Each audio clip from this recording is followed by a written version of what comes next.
and all together it was real tough growing up, not having much, not really having too much name brand food, kind of like the knockoff food, the I guess you could say generic version.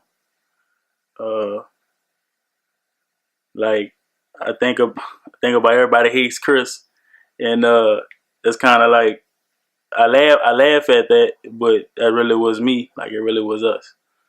Uh, just playing hand me downs, not it was 4 boys. My mom, after my mom and dad divorced, after 13 years, she was single for a while, but she didn't know how to raise 4 boys on her own. She didn't want to raise 4 boys on her own, so she got remarried, and it went all downhill from there.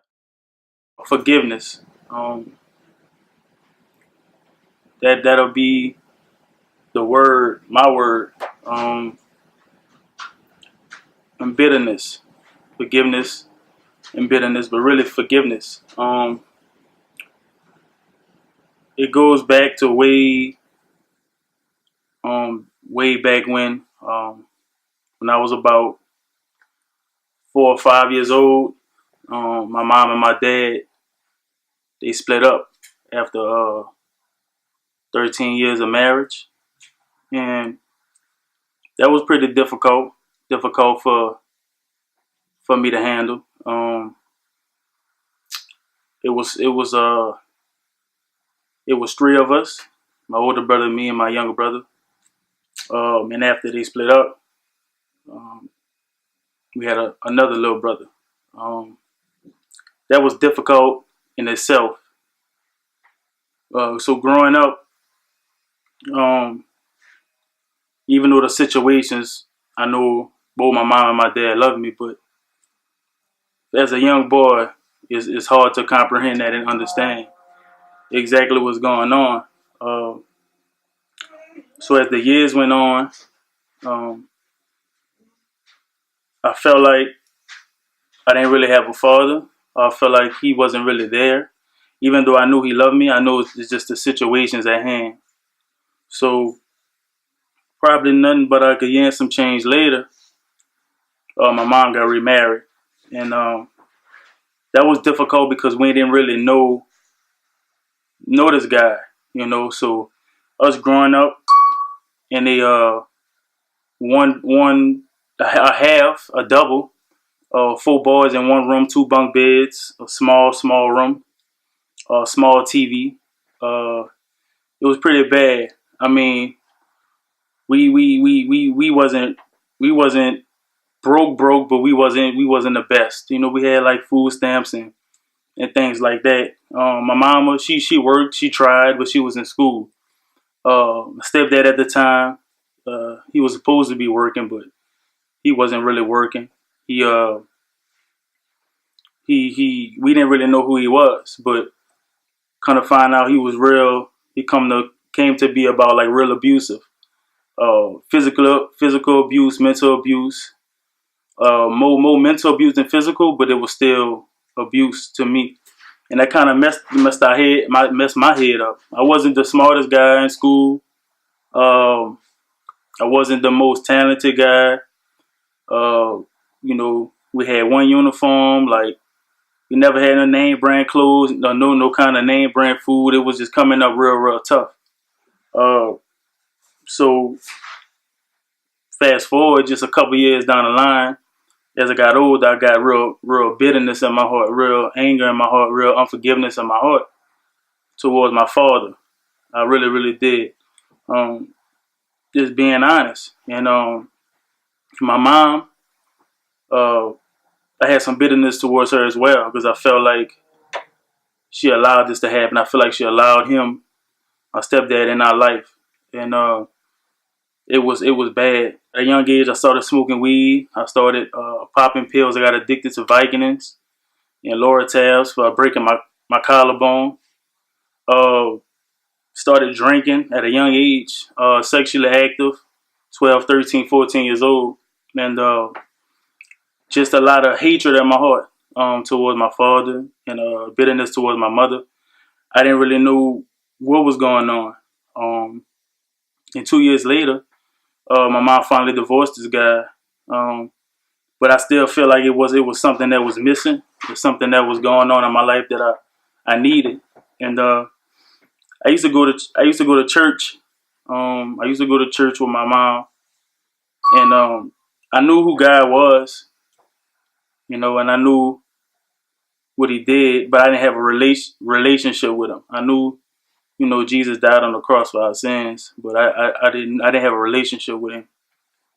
So I went on this encounter, like a retreat, with my church, um, and it was powerful. March 8th, 2010, around 12:30 p.m.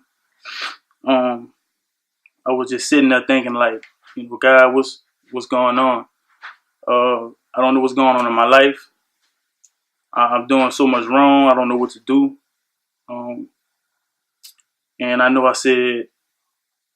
doing a lot of wrong. I'm sexually active. I'm doing drugs. I'm doing this. I'm doing that. I'm scared for my life. I don't know what's going on. I was like, God, I know that's keeping me away from you. And He was like, no, it was actually keeping you away from me is your hatred towards your father. He was like, you gotta forgive him. You gotta forgive him. And I didn't even really know I did. I know I did, but I didn't know that it was to that extent of me really not, really hating him. Um, so I said, okay. And he said, if you choose me today, if you accept me today, he said, I'll be your father. I'll be everything you ever needed.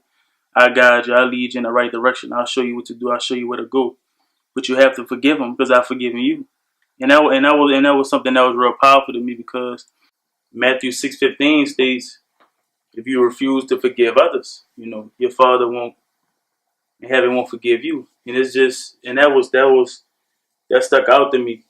That stuck out to me because it's like I was astounded really when I heard about, like, okay, this guy, you know, who loved me regardless of what I've done, who's forgiven me regardless of what I've said, where I've gone, how deep I've gone.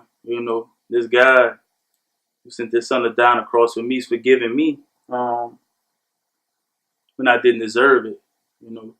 So I feel like that was something that was very powerful to me because how can this guy forgive me?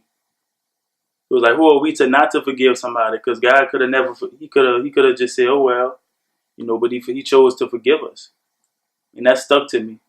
That stuck to me. So from now on in, it's like, I've chosen to forgive. Is it hard? Yeah, but I've chosen to do that because I know what God has done for me.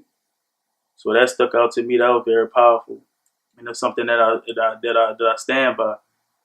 Forgiveness and not holding any grudges or any bitterness against anybody, because you never know what nobody's going through. The person that you hate, what they're going through. The person that you don't forgive, what they're going through. It's not just about you. It's not just about what you're going through. It's about other people. It's about what other people's going through. Because somebody out there have it worse than you. Somebody out there is further off than you are, is struggling more than you, or hungry than you are, more broke than you, just going through it. And it's like, who are you? Who are you to say, oh, I have it worse, or I have it bad?